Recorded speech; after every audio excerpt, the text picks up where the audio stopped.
All stories have a beginning, a middle, and an ending, but of course, with some stories, the ending has not yet been written. However, there is usually a good lead somewhere in the story that will either clue you in to how it is going to end, or throw you off on another path entirely.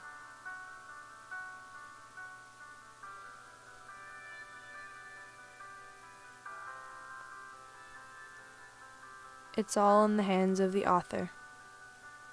To be or not to be, that is the question, whether 'tis nobler in the mind to suffer the slings and arrows of outrageous fortune, or to take arms against a sea of troubles, and by opposing, end them.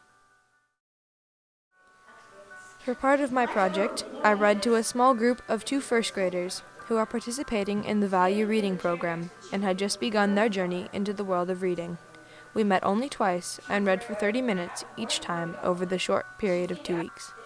We read 8 books in all. I read 5 of the 8. The children read the other 3. I helped with the pronunciation of a few words, but other than that, they read them all on their own. They also learned about reading as they read to me, and they seemed to love taking on the role of storyteller. In reading to them and other children, I hope to leave a legacy that I can pass on to generations after me. Reading is a wonderful pastime that I hope can and will be carried forward. Here's what I can tell you about my story thus far. What do I even remember? I remember being read to by my parents, teachers, but mostly by my parents. They would read to me almost every night for about an hour. It was probably exhausting on their part, but it definitely helped me in the grand scheme of things.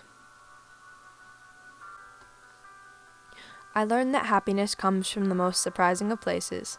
I would find happiness in just sitting down in our familiar chair with Dad, snuggling up and reading a Geronimo Stilton book. I would find happiness in the voices that we would dream up, and for the adventures we would embark on each time we turned a page. For me, reading isn't simply a chore like it is for some people, or a boring school assignment. For instance, when we read The Hiding Place in English class, I really felt like I was in the story, right there along with Corrie ten Boom, experiencing the joy, hardship, and emotions that she was. I saw the world not through the lens of words on a page, but through the eyes that had endured intense pain, overwhelming sadness, and unbreakable love and agonizing heartbreak. My dad and I have always shared a love for reading. There are a couple pictures of him and I reading together around our house, and even a few on my project board. I'm fairly certain I've read just about every single Geronimo Stilton book there is. He would read a chapter, and then I would, and so on and so forth. Sometimes I would read so slow he'd fall asleep. My neighbor made a chair for me, because when I was little, I never watched TV or played video games like some of the children my age. I would read newspapers, books, and sometimes even advertisements. In this particular photo, I was reading the comics, from which I would get my grandparents when they got the newspaper.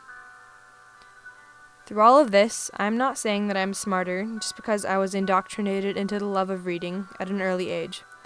I'm only confirming what recent studies have already validated. These studies have shown that beginning students are better prepared for the rigors of the classroom if they are read to early on. What my parents have helped me accomplish by instilling in me a love of reading has become what I will believe, a lifelong passion and a better opportunity to write my own happy ending.